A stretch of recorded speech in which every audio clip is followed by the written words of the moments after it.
Effectivement, bonjour, Jordan Bardella. Bonjour. Merci d'être avec nous ce matin. Qu'avez-vous pensé, on l'a évoqué dans le journal, du plan pour Marseille annoncé hier soir par Emmanuel Macron? Vous n'aviez pas été convaincu, c'est le moins qu'on puisse dire, par ses premières déclarations. Finalement, quel est votre regard ce matin sur ces annonces présidentielles à Marseille? Comme beaucoup de Marseillais, quand j'entends le président de la République faire tout un tas d'annonces pour Marseille, je me dis dommage qu'il n'ait pas été président de la République pendant 4 ans. Je pense que les Marseillais en ont vu passer des plans. Ça fait maintenant une bonne dizaine d'années que la quasi-totalité des gouvernements, tous les 6 mois, se succèdent à Marseille. Monsieur Hortefeux avait lancé le mouvement en 2010, Monsieur Ayrault en 2013, Monsieur Valls en 2015, Monsieur Collot en 2018, Monsieur Castaner en 2019. À chaque fois, ce sont les mêmes promesses. Monsieur Bardella, c'est la première fois qu'un chef de l'État se déplace pendant 3 jours dans la deuxième ville de France, promet 1,5 milliard de crédits. Vous balayez en quelque sorte ce n'est pas la première fois. Ça fait maintenant 40 ans qu'on déverse des milliards et des milliards d'euros sur des territoires qui sont aujourd'hui gangrénés par la délinquance, par la criminalité, par les trafics de drogue. Et accordez-nous au moins ce bénéfice, ça ressemble étrangement à un lancement de campagne. Moi, j'entendais Emmanuel Macron dans un meeting qu'il a tenu à Marseille à 3 semaines du premier tour de la dernière élection présidentielle faire ce même type d'annonce. La vérité, c'est que c'est utile ou inutile, Monsieur Bardella. On peut promettre des moyens policiers, on peut promettre des infrastructures, on peut promettre des rénovations. Si on ne rompt pas avec la culture du laxisme en matière pénale, si on ne rompt pas avec la culture de l'excuse, si on ne rompt pas avec cette politique migratoire anarchique qui crée aussi le désordre dans un certain nombre de quartiers à Marseille, on n'y arrivera pas. Qu'est-ce que nous disent les policiers ? J'ai entendu le président du syndicat Alliance, un grand syndicat policier dans les Bouches-du-Rhône, nous dire mais la quasi-totalité, 42 cités dans les cités nord de Marseille, la quasi-totalité des cités nord de Marseille sont tenues par des trafiquants de drogue, avec des checkpoints à l'entrée, avec Monsieur des Bardella, où la police est accueillie à coups d'insultes, parfois à l'arme lourde. Donc bien sûr qu'il existe des zones de non-droit et on ne rétablira pas une vie paisible dans ces quartiers si on ne décide pas d'y entrer et de rétablir la au sécurité. Rassemblement national, c'est avant tout une question de politique pénale et de sanctions qui doivent être plus appliquées, plus fortes. Est-ce que c'est la seule solution? On sait qu'il y a des pays, par exemple aux États-Unis, où la réponse judiciaire est beaucoup plus forte. Est-ce que pour autant, il y a moins de trafic de drogue et moins d'insécurité? Monsieur Vitali, quand les policiers interpellent 10, 20, 30, 40 fois les mêmes individus. Bien souvent, ces individus sont des mineurs. Ils sont parfois relâchés, non pas 2 jours après, non pas le lendemain, mais parfois l'après-midi. Donc évidemment qu'il y a un problème de réponse pénale. Évidemment que depuis 40 ans, on a développé une culture de l'excuse. C'est la première des conditions pour créer de l'emploi. Évidemment qu'il faut créer des lignes de métro. Il y a 2 lignes de métro pour une ville qui est quasiment aussi étendue que la ville de Paris, si ce n'est plus. Donc évidemment qu'il faut développer des infrastructures. Mais je dis juste que depuis 40 ans, on a appliqué les mauvaises méthode à ces territoires en pensant que le problème il était d'abord social, qu'il était d'abord économique. Or il y a des tas d'endroits dans notre pays, notamment dans les campagnes, dans le Cantal, dans la Creuse, où on a peu de moyens, où la pauvreté est très développée et où là-bas on n'attaque pas les forces de l'ordre au mortier. Donc nous proposons notamment de responsabiliser les parents parce que quand les guetteurs ont 9, 10, 13 ans, où sont les parents? Ils sont où les parents? Donc nous proposons notamment la suppression des aides sociales. Il y a beaucoup de familles monoparentales, notamment. De mineurs récidivistes. Et quand on est en situation de famille monoparentale, on n'est plus responsable de son enfant?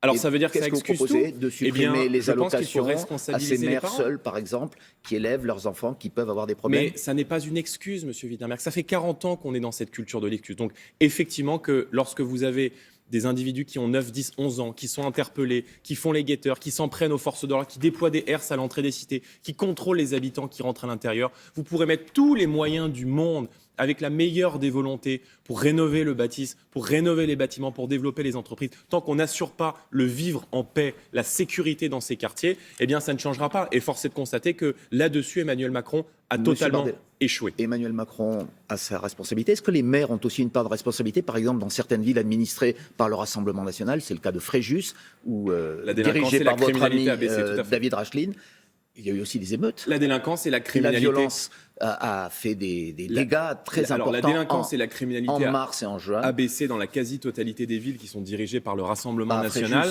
Il ne reste pas moins qu'à Fréjus, il y a eu des émeutes dans la cité de la Gabelle il y a quelques mois, mais les polices municipales ne peuvent pas tout.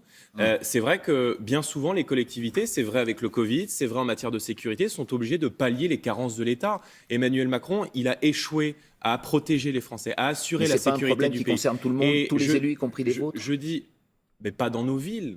Dans nos villes, nous avons renforcé de manière significative les polices municipales.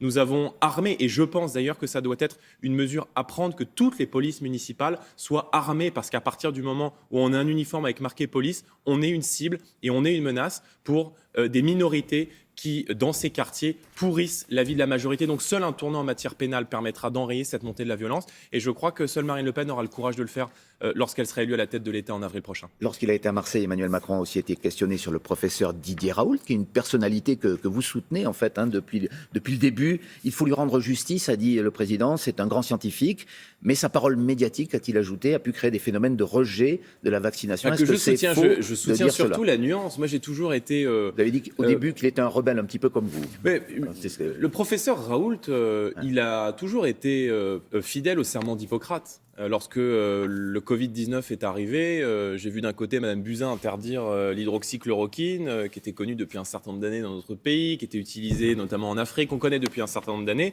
Et en même temps, le professeur Raoult se lançait dans la recherche d'un traitement. Est-ce que le traitement fonctionne ? Je ne sais pas, je ne suis pas médecin. Mais je dis juste qu'on ne peut pas le traiter. Il est maltraité aujourd'hui ? Il a été victime du politiquement correct. Bien sûr, il n'est pas n'importe qui. Il était lui-même membre du conseil scientifique qu'Emmanuel Macron avait réuni autour de lui. Donc c'est qu'a priori, il avait des choses à dire. Il a reçu le Grand Prix de l'INSERM. Je crois qu'il a reçu la Légion d'honneur, Chevalier de l'Ordre du Mérite, de grandes distinctions en matière scientifique. Contribue à la défiance face à la vaccination, comme le dit le chef de l'État. C'est le gouvernement qui contribue à la défiance. C'est le gouvernement qui a menti durant cette épidémie, qui nous a dit un coup, il faut les masques, un coup, il ne faut pas les masques, un coup, il faut maîtriser les frontières, un coup, il ne faut pas maîtriser les frontières. Un coup, il n'y aura jamais de passe sanitaire pour nous dire aujourd'hui, il faut un passe sanitaire, pour nous dire ensuite, il s'arrêtera au 15 novembre, puis peut-être il va continuer. Donc, vous voyez, ce sont ces injonctions contradictoires qu'on a données aux Français, ce sont ces changements de stratégie du matin au soir, ce changement de cap, qui fait que nous sommes gouvernés probablement par des irresponsables. Et le fait que... Et des gens qui nous ont fait prendre considérablement du retard dans la gestion de l'épidémie. Pourquoi nos frontières ne sont-elles toujours pas maîtrisées ? Juste une question. Vous dites que c'est le gouvernement qui est responsable de la défiance. Le fait que 2 tiers des Français aujourd'hui soient vaccinés, est-ce que c'est un signe de défiance ou plutôt, à l'inverse, un signe de confiance, en tout cas dans la vaccination ? On a extrêmement mal démarré. Parce qu'on a extrêmement mal démarré. Moi, je ne suis pas, nous l'avons dit, je ne suis pas hostile à la vaccination. Bien au contraire, je pense qu'on doit se faire vacciner et que notamment les personnes à risque doivent être prioritaires. Or, je note aujourd'hui que nous avons quand même 20% des plus de 80 ans qui n'ont toujours pas reçu de dose de vaccin. Parce que notre pays est aussi touché par des déserts médicaux. Et c'est vrai qu'il y a beaucoup d'endroits dans les campagnes où on a peut-être moins accès à la médecine de ville qu'on y a accès dans les grandes villes. Et donc là, il y a beaucoup d'efforts à faire en matière de politique publique et de politique de santé. Mais quand on a supprimé, comme Emmanuel Macron, 4500 lits d'hôpitaux, par exemple, en 2018, et ces 20 dernières années, 100 000 lits d'hôpitaux, il a participé aussi au gouvernement de François Hollande, eh bien, on a une responsabilité dans ce qui est aujourd'hui comme une crise de l'hôpital public. Vous êtes favorable à la vaccination, mais vous êtes hostile au pass sanitaire. Vous dites qu'il risque, c'est effectivement dans certains territoires, d'être prolongé au-delà du 15 novembre. Pourquoi vous ne participez pas à ces manifestations qui ont lieu tous les samedis, encore demain, qui justement dénoncent le pass sanitaire ? Pourquoi le Rassemblement national reste, contrairement à Florian Philippot, par exemple, en retrait de ces manifestations ? Parce que nous ne cherchons pas à récupérer tel ou tel mouvement, comme il a pu se dérouler, par exemple, le mouvement des Gilets jaunes. Les Français ont le droit de descendre dans les rues, paisiblement exprimer une position, mais nous sommes, nous, attachés aux libertés. Et moi, j'entends aujourd'hui beaucoup de médecins revenir de ce pass sanitaire. Ouais. Parce que lorsqu'on sait aujourd'hui, lorsque Martin Blachier, par exemple, nous explique qu'un grand épidémiologiste français nous explique que ce sont les gens qui sont vaccinés, qui peuvent transmettre le virus et qui transmettent dans les lieux sous passe sanitaire le virus à des gens qui ne sont pas vaccinés et qui ont été testés PCR négatifs, ça pose un problème d'efficacité. Donc le vaccin est effectivement efficace pour protéger des formes graves. Maintenant, on sait qu'il a une efficacité relative. Mais sans le passe sanitaire, aurait-on eu un tel taux de vaccination à la fin de cet été ? Ce passe sanitaire est totalement incohérent. Pourquoi faut-il un passe sanitaire pour prendre un TGV entre Nice et Marseille, mais que nous n'en avons pas besoin pour prendre le TER entre Nice et Marseille ? Mais la question de son efficacité sur la vaccination, sur le taux de vaccination des Français. Ah, mais il y a eu incontestablement un effet, et à partir du moment où vous êtes contraint de vous faire vacciner pour pouvoir retrouver une vie normale, il y a eu incontestablement un effet. Donc si on part de ce principe-là, alors à ce moment-là, il faut supprimer le pass sanitaire, puisqu'il a eu l'effet escompté, exactement comme l'a fait le Danemark,